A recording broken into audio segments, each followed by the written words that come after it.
আউযু বিল্লাহি মিনাশ শাইতানির রাজীম। বিসমিল্লাহির রহমানির রহিম। সূরা ইব্রাহিম। পরম করুণাময় মেহেরবান আল্লাহর নামে। আলিফ লাম র। এটি একটি কিতাব, তোমার প্রতি এটি নাজিল করেছি যাতে তুমি লোকদেরকে অন্ধকার থেকে বের করে আলোর মধ্যে নিয়ে আসো, তাদের রবের প্রদত্ত সুযোগ ও সামর্থ্যের ভিত্তিতে এমন এক আল্লাহর পথে যিনি প্রবল প্রতাপান্বিত ও আপন সত্তায় আপনি প্রশংসিত এবং পৃথিবী ও আকাশের যাবতীয় বস্তুর মালিক। আর কঠিন ধ্বংসকর শাস্তি রয়েছে তাদের জন্য যারা সত্য গ্রহণ করতে অস্বীকার করে, যারা দুনিয়ার জীবনকে আখেরাতের উপর প্রাধান্য দেয়, যারা লোকদেরকে আল্লাহর পথ থেকে রুখে দিচ্ছে এবং চাচ্ছে এ পথটি তাদের আকাঙ্ক্ষা অনুযায়ী বাঁকা হয়ে যাক। ভ্রষ্টতায় এরা অনেক দূর এগিয়ে গেছে। আমি নিজের বাণী পৌঁছাবার জন্য যখনই কোনো রসুল পাঠিয়েছি, সে তার নিজের সম্প্রদায়েরই ভাষায় বাণী পৌঁছিয়েছে, যাতে সে তাদেরকে খুব ভালো করে পরিষ্কারভাবে বুঝাতে পারে। তারপর আল্লাহ যাকে চান তাকে পথভ্রষ্ট করেন এবং যাকে চান হেদায়েত দান করেন। তিনি প্রবল পরাক্রান্ত ও জ্ঞানী। আমি এর আগে মূসাকেও নিজের নিদর্শনাবলী সহকারে পাঠিয়েছিলাম।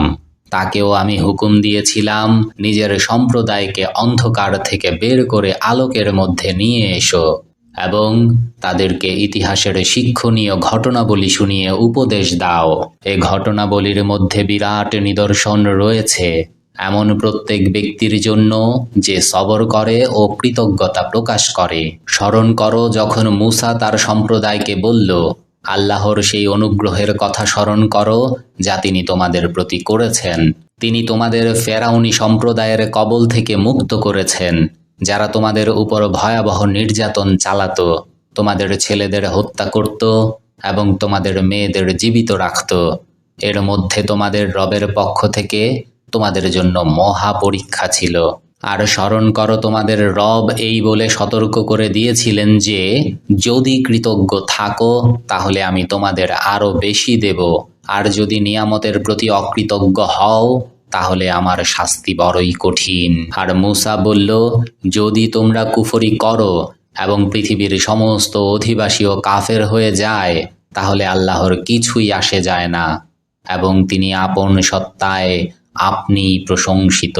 তোমাদের কাছে কি তোমাদের পূর্বে অতিক্রান্ত জাতিগুলোর বৃত্তান্ত পৌঁছেনি? নূহের জাতি, আদ, সামুদ এবং তাদের পরে আগমনকারী বহু জাতি, যাদের সংখ্যা একমাত্র আল্লাহ জানেন। তাদের রসুলরা যখন তাদের কাছে দ্ব্যর্থহীন কথা ও সুস্পষ্ট নিদর্শনাবলী নিয়ে আসেন, তখন তারা নিজেদের মুখে হাত চাপা দেয় এবং বলে যে বার্তা সহকারে তোমাদের পাঠানো হয়েছে আমরা তা মানি না, এবং তোমরা আমাদের যে জিনিসের দাওয়াত দিচ্ছ তার ব্যাপারে আমরা যুগপৎ উদ্বেগ ও সংশয়ের মধ্যে আছি। তাদের রসুলরা বলে, আল্লাহর ব্যাপারে কি সন্দেহ আছে, যিনি আকাশ ও পৃথিবীর স্রষ্টা? তিনি তোমাদের ডাকছেন তোমাদের গুনাহ মাফ করার এবং একটি নির্দিষ্ট সময় পর্যন্ত তোমাদের অবকাশ দেওয়ার জন্য। তারা জবাব দেয়, তোমরা আমাদের মতো মানুষ ছাড়া আর কিছুই নও। বাপ দাদাদের থেকে যাদের ইবাদত চলে এসেছে, তোমরা তাদের ইবাদত থেকে আমাদের ফেরাতে চাও? ঠিক আছে, তাহলে আনো কোনো সুস্পষ্ট প্রমাণ। তাদের রসুলরা তাদেরকে বলে, যথার্থই আমরা তোমাদের মতো মানুষ ছাড়া আর কিছুই নই, কিন্তু আল্লাহ তার বান্দাদের মধ্যে থেকে যাকে ইচ্ছা অনুগ্রহ করেন। আর তোমাদের কোনো প্রমাণ এনে দেব এ ক্ষমতা আমাদের নেই। প্রমাণ তো আল্লাহরই অনুমতিক্রমে আসতে পারে এবং ঈমানদারদের আল্লাহরই উপর ভরসা রাখা উচিত। আর আমরা আল্লাহরই উপর ভরসা করব না কেন, যখন আমাদের জীবনের পথে তিনি আমাদের পথ দেখিয়েছেন? তোমরা আমাদের যে যন্ত্রণা দিচ্ছ তার উপর আমরা সবর করব এবং ভরসাকারীদের ভরসা আল্লাহরই উপর হওয়া উচিত। শেষ পর্যন্ত অস্বীকারীরা তাদের রসুলদের বলে দিল, হয় তোমাদের ফিরে আসতে হবে আমাদের মিল্লাতে, আর নয়তো আমরা তোমাদের বের করে দেব আমাদের দেশ থেকে। তখন তাদের রব তাদের কাছে ওহী পাঠালেন, আমি এ জালেমদের ধ্বংস করে দেব এবং এদের পর পৃথিবীতে তোমাদের প্রতিষ্ঠিত করব। এটা হচ্ছে তার পুরস্কার, যে আমার সামনে জবাবদিহি করার ভয় করে এবং আমার শাস্তির ভয়ে ভীত। তারা ফয়সালা চেয়েছিল, ফলে এভাবে তাদের ফয়সালা হলো এবং প্রত্যেক উদ্যত সত্যের দুশমন ব্যর্থ মনোরথ হলো। এরপর সামনে তার জন্য রয়েছে জাহান্নাম, যেখানে তাকে পান করতে দেয়া হবে গলিত পুজের মতো পানি, যা সে জবরদস্তি গলা দিয়ে নামাবার চেষ্টা করবে এবং বড় কষ্টে নামাতে পারবে। মৃত্যু সকল দিক দিয়ে তার উপর ছেয়ে থাকবে, কিন্তু তার মৃত্যু হবে না এবং সামনের দিকে একটি কঠোর শাস্তি তাকে ভোগ করতে হবে। যারা তাদের রবের সাথে কুফরি করল, তাদের কার্যক্রমের উপমা হচ্ছে এমন ছায়ের মতো, যাকে একটি ঝঞ্ঝাক্ষুব্ধ দিনের প্রবল বাতাস উড়িয়ে দিয়েছে। তারা নিজেদের কৃতকর্মের কোনোই ফল লাভ করতে পারবে না। এটি চরম বিভ্রান্তি। তুমি কি দেখছো না, আল্লাহ আকাশ ও পৃথিবীর সৃষ্টিকে সত্যের উপর প্রতিষ্ঠিত করেছেন। তিনি চাইলে তোমাদের নিয়ে যান এবং একটি নতুন সৃষ্টি তোমাদের স্থলাভিষিক্ত হয়। এমনটি করা তার জন্য মোটেই কঠিন নয়। আর এরা যখন সবাই একত্রে আল্লাহর সামনে উন্মুক্ত হয়ে যাবে, সে সময় এদের মধ্য থেকে যারা দুনিয়ায় দুর্বল ছিল, তারা যারা নিজেদের বড় বলে জাহির করত, তাদেরকে বলবে, দুনিয়ায় আমরা তোমাদের অনুসারী ছিলাম, এখন কি তোমরা আল্লাহর আযাব থেকে আমাদের বাঁচাবার জন্য কিছু করতে পারো? তারা জবাব দেবে, আল্লাহ যদি আমাদের মুক্তি লাভের কোনো পথ দেখাতেন, তাহলে আমরা নিশ্চয়ই তোমাদেরও দেখিয়ে দিতাম। এখন তো সব সমান।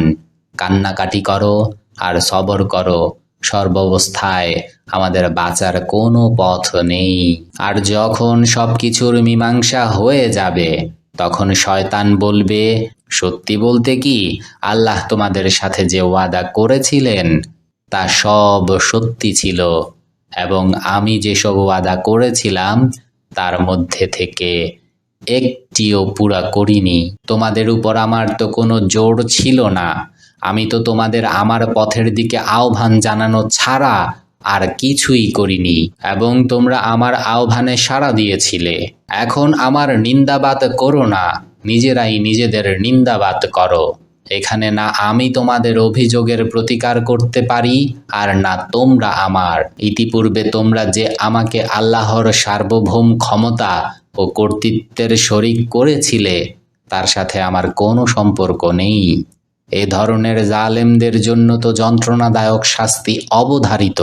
অপরদিকে যারা দুনিয়ায় ঈমান এনেছে এবং যারা সৎ কাজ করেছে, তাদেরকে এমন বাগবাগিচায় প্রবেশ করানো হবে যার পদদেশে নদী প্রবাহিত হবে। সেখানে তারা তাদের রবের অনুমতিক্রমে চিরকাল বসবাস করবে।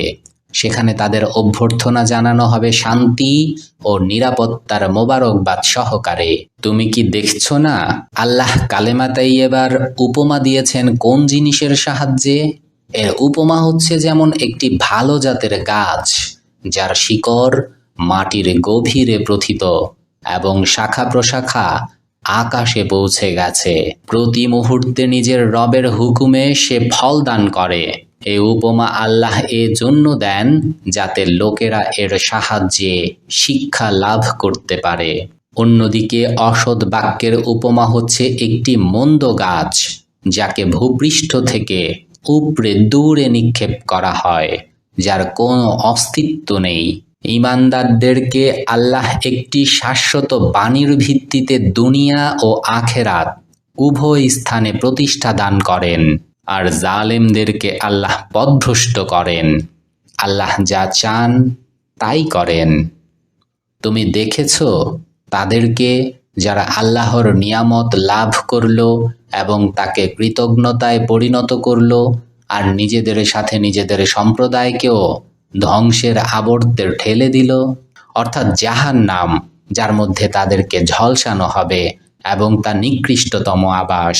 এবং আল্লাহর কিছু সমকক্ষ বানিয়ে নিল যাতে তারা তাদেরকে আল্লাহর পথ থেকে ভ্রষ্ট করে দেয়। এদেরকে বলো, ঠিক আছে, মজা ভোগ করে নাও, শেষ পর্যন্ত তোমাদের তো ফিরে যেতে হবে দোজখের মধ্যেই। হে নবী, আমার যে বান্দারা ঈমান এনেছে তাদেরকে বলে দাও তারা যেন নামাজ কায়েম করে এবং যা কিছু আমি তাদেরকে দিয়েছি তা থেকে প্রকাশ্যে ও গোপনে সৎপথে ব্যয় করে, সেই দিন আসার আগে যেদিন না বেচা কেনা হবে আর না হতে পারবে বন্ধু বাৎসল্য।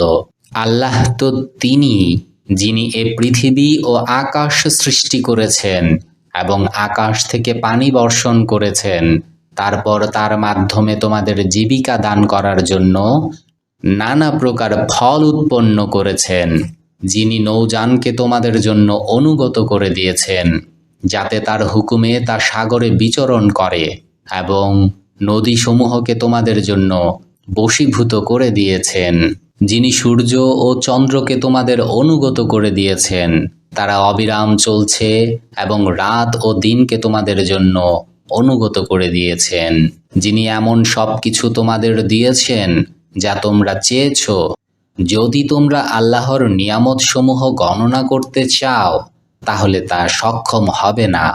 আসলে মানুষ বড়ই বেইনসাফ ও অকৃতজ্ঞ। স্মরণ করো সেই সময়ের কথা যখন ইব্রাহিম দোয়া করছিল, হে আমার রব, এ শহরকে নিরাপত্তার শহরে পরিণত করো এবং আমার ও আমার সন্তানদেরকে মূর্তি পূজা থেকে বাঁচাও। হে আমার রব, এ মূর্তিগুলো অনেককে ভ্রষ্টতার মধ্যে ঠেলে দিয়েছে, হয়তো আমার সন্তানদেরকেও এরা পথভ্রষ্ট করতে পারে, তাই তাদের মধ্য থেকে যে আমার পথে চলবে সে আমার অন্তর্গত, আর যে আমার বিপরীত পথ অবলম্বন করবে সেক্ষেত্রে অবশ্যই তুমি ক্ষমাশীল ও মেহেরবান। হে আমাদের রব, আমি একটি তৃণ পানিহীন উপত্যকায় নিজের বংশধরদের একটি অংশকে তোমার পবিত্র গৃহের কাছে এনে বসবাস করিয়েছি। পরওয়ারদিগার, এটা আমি এজন্য করেছি যে এরা এখানে নামাজ কায়েম করবে, কাজেই তুমি লোকদের মনকে এদের প্রতি আকৃষ্ট করো এবং ফলফলাদি দিয়ে এদের আহারের ব্যবস্থা করো, হয়তো এরা শুকরগুজার হবে। হে পরওয়ারদিগার, তুমি জানো যা কিছু আমরা লুকাই এবং যা কিছু প্রকাশ করি, আর যথার্থই আল্লাহর কাছে কিছুই গোপন নেই, না পৃথিবীতে না আকাশে। শুকর সেই আল্লাহর যিনি এ বৃদ্ধ বয়সে আমাকে ইসমাইল ও ইসহাকের মতো পুত্র দিয়েছেন। আসলে আমার রব নিশ্চয়ই দোয়া শোনেন। হে আমার রব, আমাকে নামাজ প্রতিষ্ঠাকারী করো এবং আমার বংশধরদের থেকেও এমন লোকদের উঠাও যারা এই কাজ করবে। পরওয়ারদিগার, আমার দোয়া কবুল করো। হে পরওয়ারদিগার, যেদিন হিসেব কায়েম হবে সেদিন আমাকে, আমার পিতামাতাকে এবং সমস্ত মুমিনদেরকে মাফ করে দিও। এখন জালেমরা যা কিছু করছে আল্লাহকে তোমরা তা থেকে গাফেল মনে করো না। আল্লাহ তো তাদেরকে সময় দিচ্ছেন সেই দিন পর্যন্ত যখন তাদের চক্ষু বিস্ফোরিত হয়ে যাবে, তারা মাথা তুলে পালাতে থাকবে, দৃষ্টি উপরের দিকে স্থির হয়ে থাকবে এবং মন উঠতে থাকবে। সেই দিন সম্পর্কে এদেরকে সতর্ক করো যেদিন আযাব এসে এদেরকে ধরবে। সে সময় এ জালেমরা বলবে, হে আমাদের রব, আমাদের একটুখানি অবকাশ দাও, আমরা তোমার ডাকে সাড়া দেব এবং রসুলদের অনুসরণ করব। কিন্তু তাদেরকে পরিষ্কার জবাব দেয়া হবে, তোমরা কি তারা নও যারা ইতিপূর্বে কসম খেয়ে খেয়ে বলতো আমাদের কখনো পতন হবে না, অথচ তোমরা সেই সব জাতির আবাসভূমিতে বসবাস করেছিলে যারা নিজেদের উপর জুলুম করেছিল, এবং আমি তাদের সাথে কি ব্যবহার করেছি তা দেখেও ছিলে, আর তাদের দৃষ্টান্ত দিয়ে দিয়ে আমি তোমাদের বুঝিয়েও ছিলাম। তারা তাদের সব রকমের চক্রান্ত করে দেখেছে, কিন্তু তাদের প্রত্যেকটি চক্রান্তের জবাব আল্লাহর কাছে ছিল। যদিও তাদের চক্রান্তগুলো এমন পর্যায়ের ছিল যাতে পাহাড় টলে যেত। কাজেই হে নবী, কখনো এ ধারণা করো না যে আল্লাহ তার নবীদের প্রতি প্রদত্ত ওয়াদার বিরুদ্ধাচরণ করবেন। আল্লাহ প্রতাপান্বিত ও প্রতিশোধ গ্রহণকারী। তাদেরকে সেই দিনের ভয় দেখাও যেদিন পৃথিবী ও আকাশকে পরিবর্তিত করে অন্যরকম করে দেয়া হবে এবং সবাই এক মহাপরাক্রমশালী আল্লাহর সামনে উন্মুক্ত হয়ে হাজির হবে। সেদিন তোমরা অপরাধীদের দেখবে শিকলে তাদের হাত পা বাঁধা, আলকাত্রার পোশাক পরে থাকবে এবং আগুনের শিখা তাদের চেহারা ঢেকে ফেলতে থাকবে। এটা এজন্য হবে যে আল্লাহ প্রত্যেককে তার কৃতকর্মের বদলা দেবেন। হিসেব নিতে আল্লাহর একটুও দেরি হয় না। এটি একটি পয়গাম সব মানুষের জন্য এবং এটি পাঠানো হয়েছে এজন্য যাতে এর মাধ্যমে তাদেরকে সতর্ক করা যায় এবং তারা জেনে নেয় যে আসলে আল্লাহ মাত্র একজনই, আর যারা বুদ্ধি বিবেচনা রাখে তারা সচেতন হয়ে যায়।